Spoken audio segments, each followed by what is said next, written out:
योग विद्याधाम प्रतिष्ठान संभाजीनगर आणि MGM university योग विभाग यांच्या संयुक्त विद्यमाने हा जो कार्यक्रम आयोजित केला आहे,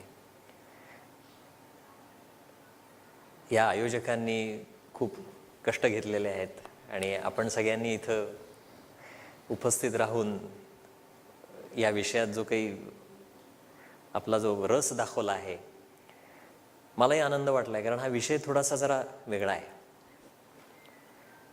आणि MGMचं हे रुक्मिणी सभागृह खरंच अतिशय सुंदर असं सभागृह संभाजीनगरमध्ये आहे आणि पहिलंच आहे एवढं सुंदर.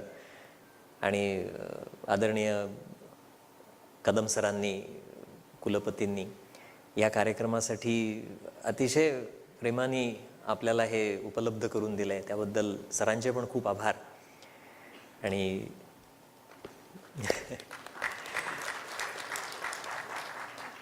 हा जो विषय निवडला आहे, हा उमेशजींनी आणि गंगाप्रसादजींनी याच्यावरती बराच विचार करून हा विषय ठरवला आहे. आणि ह्या विषयाचं महत्त्व खूप आहे. मला खरं आज थोडंसं प्रेशर येतं आहे, कारण माझ्या शेजारी जे डॉक्टर रमेशजी पांडव बसलेत.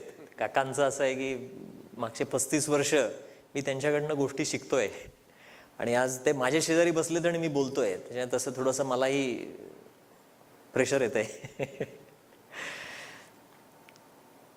हा जो विषय आहे याची सुरुवात खरं तर योगशास्त्राचीच आहे, पण मी योगशास्त्राकडे जाण्याच्या आधी थोडंसं एक ताणाशी संबंधित आपल्यासमोर काही गोष्टी समोर ठेवणार आहे. हा ताण म्हणजे ज्याला आपण स्ट्रेस असं म्हणतो, हा नक्की काय प्रकार आहे?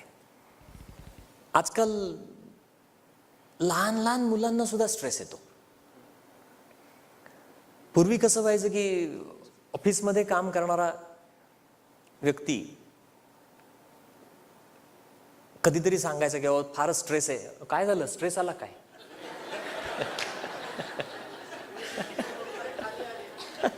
नाही, पण आता ते खाली गेल्यामुळे मला स्ट्रेस आला ना.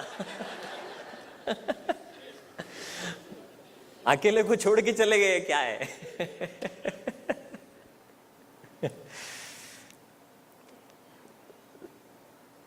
आता हा स्ट्रेस जो प्रकार आहे हा सगळ्या वयोगटात आहे. महिलांना, पुरुषांना सारखाच आहे, विद्यार्थ्यांना आहे. नक्की काय आहे आणि हा येतो कुठून? मग एवढा जर का स्ट्रेस हा वाईट आहे आणि त्याचा जर का एवढा त्रास होतो, तर मग तो शरीरात आहे कशासाठी? त्याचं कारण समजून घेण्यासाठी थोडंसं आपल्याला भूतकाळामध्ये जाणं आवश्यक आहे. आता विचार करा की तुम्ही एका खोलीत आहात.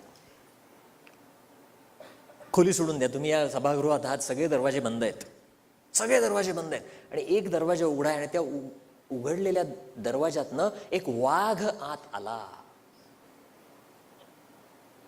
हे MGM मध्ये असं होणार नाही, संभाजीनगरमध्ये अजिबात होणार नाही, पण समजा आला तर काय होतं?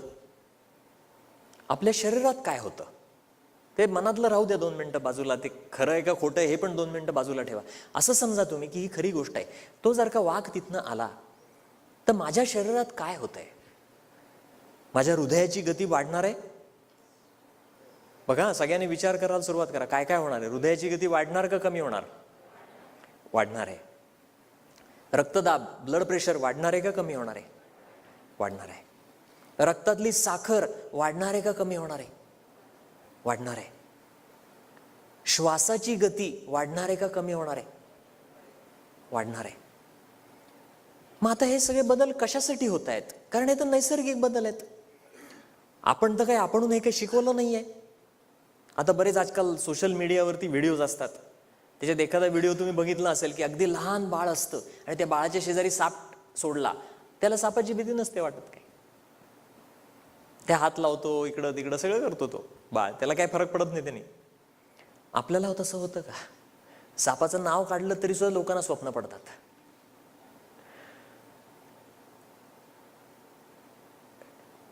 मग आता ही जी हृदयाची गती वाढली आहे याच्याने होणार आहे काय? तर रक्ताचा पुरवठा शरीरातल्या स्नायूंकडे वाढलेला आहे. रक्तदाब वाढलाय, त्याच्यामुळे रक्ताचा पुरवठा वाढलाय. श्वासाची गती वाढली आहे, त्याच्यामुळे ऑक्सिजन जो शरीरात शोषला जातोय, रक्तामध्ये जो ऑक्सिजनचं प्रमाण आहे ते वाढतंय. आता हे कशासाठी होतंय? तर याला वैज्ञानिक भाषेमध्ये फाईट ऑर फ्लाईट रिस्पॉन्स असं म्हणतात. फाईट ऑर फ्लाईट या दोन्ही शब्दांमध्ये रहस्य आहे त्याचं. फाईट म्हणजे काय? युद्ध. आणि फ्लाईट म्हणजे पळून जाणं. लढणं किंवा पळून जाणं याच्यासाठी तो तयार झालेला रिस्पॉन्स आहे शरीरातला, शरीरातली ती प्रतिक्रिया आहे. का? तर वाघ दिसलाय ना, तुमच्यासमोर दोनच पर्याय आहेत जीव वाचवण्यासाठी. एक तर पर्याय आहे पहिले पळून जायचा. वाघाची युद्धाची आपण भाषा नंतर करतो, पहिले पळून जायचं आहे. आता नाहीच आहे तर मग काय नुसतं उभं राहणार का? नाही, आपण प्रयत्न करून लढण्याचा प्रयत्न करणार. हा फाईट ऑर फ्लाईट रिस्पॉन्स झाला. कशासाठी? माझा जीवन चालू राहिलं पाहिजे, सर्व्हायव्हल, मी स्वतःचा जीव वाचवतोय.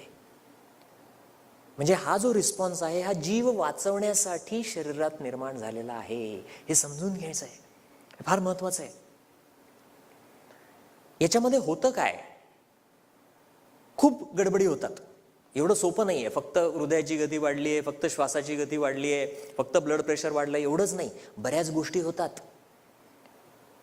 आता रक्त तर स्नायूंकडे जातंय, मग ते रक्त जे स्नायूंकडे जातंय ते कुठनं येतंय? आपल्या शरीरात काही फार जास्त रक्त नाहीये, 5 लिटर रक्त असतं, 5-6 लिटर असतं. माहिती असेल ना, ऐकलं असेल. 5 ते 6 लिटर म्हणजे फार नाहीये. आता जर का आपण ते स्नायूंकडे पाठवलं तर ते कुठून तरी काढून घेतलेलं आहे शरीराने. ते कुठून काढलं जातं? तर ते 2 मुख्य ठिकाणून काढलं जातं रक्त. एक तर पचनसंस्थेचं रक्त प्रवाह कमी होतो आणि तो पचनसंस्थेचा रक्तप्रवाह हा स्नायूंकडे पाठवला जातो. त्याचं कारण असं आहे की आता वाघ सोडून द्या, साप आहे समोर. आता त्या सापापासून वाचवण्यासाठी मला एक तर पळून जायचंय किंवा मला लढायचंय. आता शरीर काय विचार करतो, मेंदू काय विचार करतो की मी समजा पोटाकडे रक्त पाठवलं तर स्नायूंकडे कमी पडणार आहे. ते स्नायूंकडे मी कमी पडलं तर मला पळता येणार नाही. पळलो नाही जोरात तर साप चावेल, आणि साप चावला तर मग तर काय जीवन अवघडच आहे. मग ते अन्न पचवून उपयोग काय? जगलोच नाही तर त्या अन्नाचा उपयोग नाही ना. आणि या कारणासाठी मेंदू काय करतो, पचनसंस्थेकडनं रक्त काढतो आणि स्नायूंना देऊन टाकतो. दुसरी अजून एक सिस्टीम आहे, दुसरी अजून एक शरीरातली संस्था आहे जिथनं रक्त काढलं, ती आहे रोगप्रतिकारक सगळी आपली प्रणाली.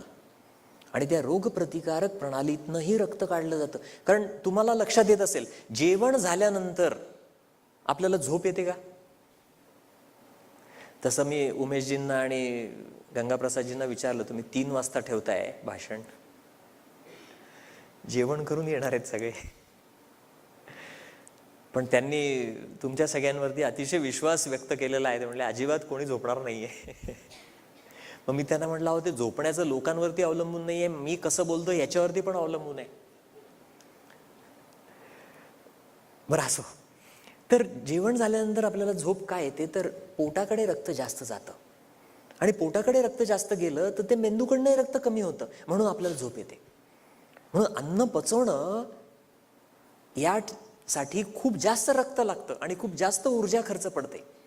आणि मग ती ऊर्जा सापापासून वाचवण्यासाठी आपल्याला हवी आहे, म्हणून मेंदू रक्त पचन संस्थेकडनं कमी करतो.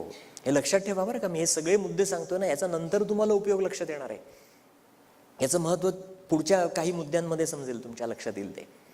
आता एखाद दिवशी आपण आजारी पडलो, एखाद दिवशी ताप आला, तर दुसऱ्या दिवशी अशक्तपणा वाटतो का? वाटतो का? वाटतो. कारण फक्त थोडासा ताप आला तर त्याच्या विरुद्ध झगडण्यासाठी जी रोगप्रतिकारक शक्तीला ऊर्जा खर्च करायला लागते ती खूप जास्त आहे. आणि म्हणून शरीर काय करतं, जेव्हा ते साप आहे समोर तेव्हा ते रोगप्रतिकारक शक्तीची ऊर्जा काढून घेतं.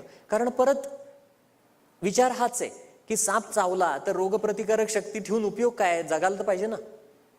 जगलेच नाही तर ते रोगप्रतिकारक शक्तीचा उपयोग नाही. आता हा विचार झाला त्या सापापासून जीव वाचवण्याचा. मग आता झाला, तुम्ही पळून गेलात.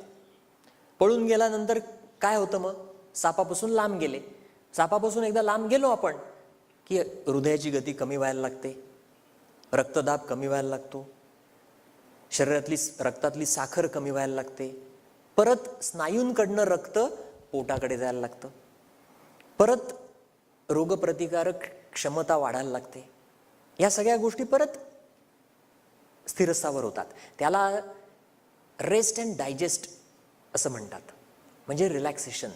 पहिला स्ट्रेस झाला, रिस्पॉन्स फाईट ऑर फ्लाईट, आणि दुसरा काय झाला? रिलॅक्सेशन. आता मला सांगा, सगळ्यात महत्त्वाचा मुद्दा तुमच्यासमोर, ही जी घटना घडली, हा साप समोर आला आणि ती घटना घडली आणि तुम्ही पळून गेलात. किती वेळ चालतं हे सगळं? 3 मिनिटं, 4 मिनिटं, 5 मिनिटं, जास्तीत जास्त 10 मिनिटं. 10 मिनिटापेक्षा जास्ती तर टिकत नाही, आपण पळून जातो. आणि चावलं साप तर तोही 10 मिनिटाच्या आतच असतो. जे काय व्हायचं ते 10 मिनिटापेक्षा जास्ती काही चालत नाही. म्हणजे हा जो स्ट्रेस रिस्पॉन्स आहे, ही जी स्ट्रेसची प्रतिक्रिया आहे, ताणाची प्रतिक्रिया, ही फक्त 10 मिनिटच असते. आणि त्याच्यानंतर काय होतं? मी रिलॅक्स व्हायला लागतो, बरोबर? आता हा साप मला आठवड्यातनं किती वेळा दिसतो? आता तर दिसतच नाही आजकाल, पण जे शेतात राहतात त्यांना सुद्धा महिन्यातनं एखाद दिवशी दिसतो.